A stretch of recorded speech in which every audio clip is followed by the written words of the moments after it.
ওং নম ভগবতে বাসুদেবায় নম। রাধে রাধে। গীতার মূল্যায়নের আজকের ভিডিও প্রকৃত জ্ঞানী কারা, শ্রীকৃষ্ণ কি বলেছেন গীতায়।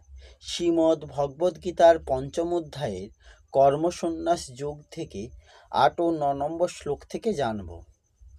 ৮ ও ৯ নম্বর শ্লোক সংস্কৃতে বলা হয়েছে, নৈব কিঞ্চিৎ করোমিতি যুক্ত মন্যেত তত্ত্ববিৎ পশ্যন ছিন্নন পৃশ্যন জিঘ্রণ অশ্বন গচ্ছন স্বপন শশন পলপন বিসৃজন গৃহন্নন উন্মিষণ নিমিষণ ওপি ইন্দ্রিয়াণি ইন্দ্রিয়ার্থেষু বর্তন্তে ইতি ধারয়ন। এই শ্লোকের অনুবাদ হল, চিন্ময় চেতনার অধিষ্ঠিত ব্যক্তি দর্শন, শ্রবণ, স্পর্শ, ঘ্রাণ, ভোজন, গমন, নিদ্রা এবং প্রশ্বাস আদি ক্রিয়া করেও সর্বদা জানেন যে প্রকৃতপক্ষে তিনি কিছুই করছেন না। কারণ প্রলাপ ত্যাগ, গ্রহণ, চক্ষুর উন্মেষ ও নিমেষ করার সময় তিনি সর্বদাই জানেন যে জড় ইন্দ্রিয়গুলি কেবল ইন্দ্রিয়ের বিষয়ে প্রবৃত্ত হয়েছে এবং তিনি নিজেই সেগুলি থেকে নির্লিপ্ত। এই শ্লোকের তাৎপর্য হল, কৃষ্ণ ভাবনাময় ব্যক্তির অস্তিত্ব সম্পূর্ণভাবে পবিত্র। তাই তিনি কর্তা, কর্ম, অধিষ্ঠান, প্রচেষ্টা ও দৈব এই 5টি প্রত্যক্ষ ও পরোক্ষ কারণের দ্বারা সাধিত কর্মের সঙ্গে কোনোভাবে সংযুক্ত নন। তার কারণ হচ্ছে তিনি কৃষ্ণ ভাবনায় ভাবিত হয়ে প্রেম ভক্তি সহকারে ভগবানের সেবা করেছেন। আপাত দৃষ্টিতে যদি মনেও হয় তিনি তার দেহ ইন্দ্রিয়ের সাহায্যে তার কর্ম করেছেন, কিন্তু প্রকৃতপক্ষে তিনি তার যথার্থ স্থিতি সম্বন্ধে সর্বদা সচেতন, যা হচ্ছে পারমার্থিক কার্যকলাপ।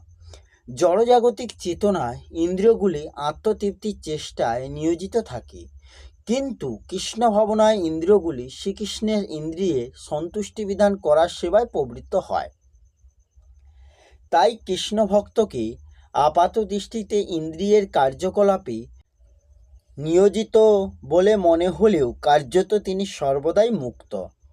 দর্শন ও শ্রবণাদি হচ্ছে জ্ঞান আরোহণ করার উদ্দেশ্যে ইন্দ্রিয়ের কার্যকলাপ। সেই রকম গমন, পলাপন ও মলত্যাগাদি হচ্ছে কর্ম করার উদ্দেশ্যে ইন্দ্রিয়ের কার্যকলাপ। কৃষ্ণ ভক্ত কোনো অবস্থাতেই ইন্দ্রিয়ের কর্মসমূহের দ্বারা প্রভাবিত হন না। ভগবানের সেবা ছাড়া তিনি আর কোনোই কর্ম করতে পারেন না, কারণ তিনি জানেন যে তিনি ভগবানের নিত্য দাস।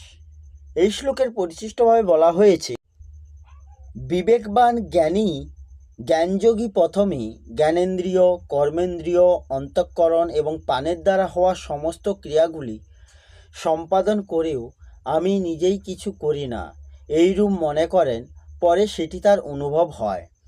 প্রকৃতপক্ষে চিন্ময় সত্তা মানেই না করা এবং না হওয়া ব্যাপারটি আছে। স্থূল, সূক্ষ্ম এবং কারণ শরীরে হওয়া সকল ক্রিয়াই প্রকৃতিতে হয়, স্বরূপে নয়। সুতরাং স্বরূপের কোনো ক্রিয়ার সঙ্গেই বিন্দুমাত্র সম্পর্ক থাকে না। অবিবেচনাবশত অহংকে নিজের স্বরূপ বলে মনে করলে যিনি অহংকার ও বিমূঢ়াত্মা হয়েছিলেন, তিনি বিবেক বিচার দ্বারা নিজেকে অহংয়ের থেকে পৃথক বলে অনুভব করলে তত্ত্ববিদ হয়ে ওঠেন। অর্থাৎ তার মধ্যে তখন আর কর্তৃত্ব ভাব থাকে না, তিনি নিত্য চিন্ময় তত্ত্বে স্থিত হয়ে যান। অহংকারে মোহিত হয়ে স্বয়ং ভ্রমক্রমে নিজেকে কর্তা বলে মনে করলে তিনি কর্ম এবং তার ফলে বদ্ধ হয়ে যান এবং 84 লক্ষ জন্ম গ্রহণ করেন।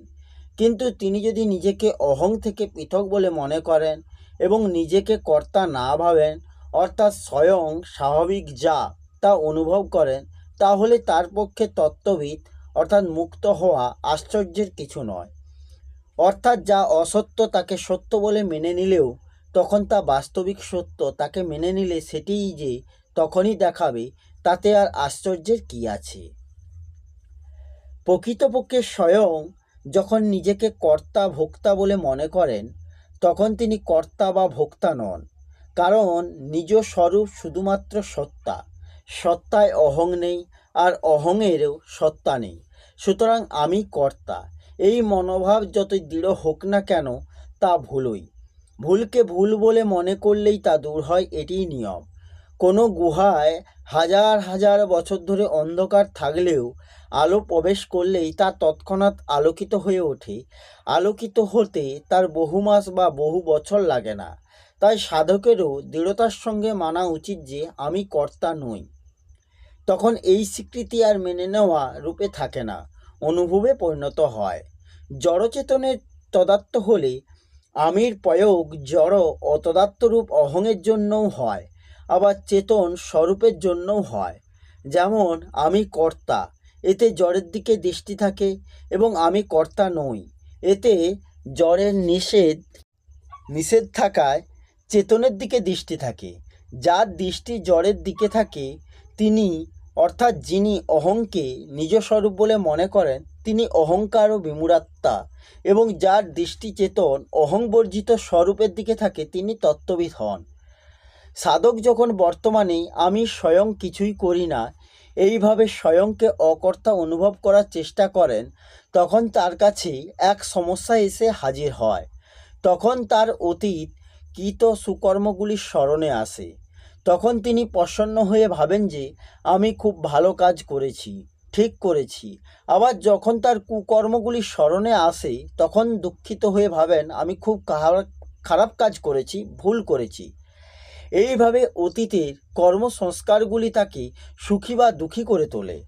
এই বিষয়ে একটি মর্মকথা হলো যে স্বরূপের কর্তৃত্বভাব বর্তমানে নেই, অতীতেও ছিল না এবং ভবিষ্যতেও থাকবে না।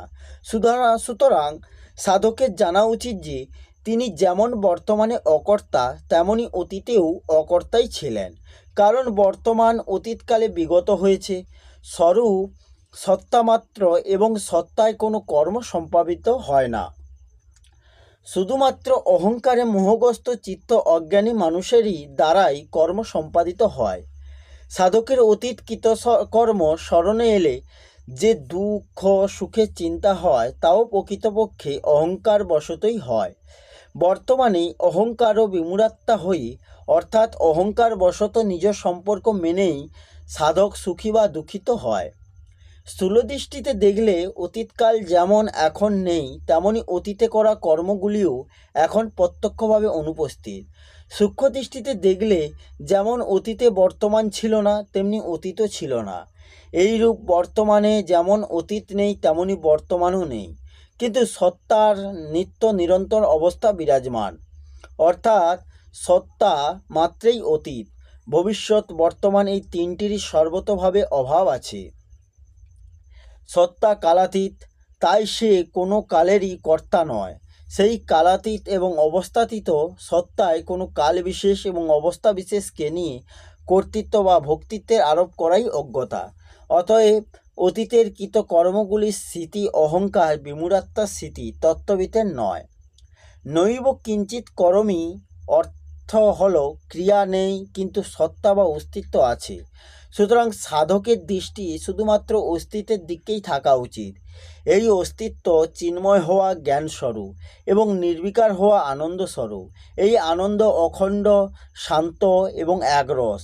শরীরের সঙ্গে তদাত্ম হওয়ায় প্রত্যেক ক্রিয়াতে স্বয়ংয়ের এরূপ প্রাধান্য থাকে যে আমি দেখেছি, আমি শুনেছি ইত্যাদি ক্রিয়া শরীরে হয়, কিন্তু আমরা তাকে নিজের বলে মনে করি। স্বয়ংয়ের কোনো ক্রিয়া নেই, তিনি করা এবং না করা দুই রহিত।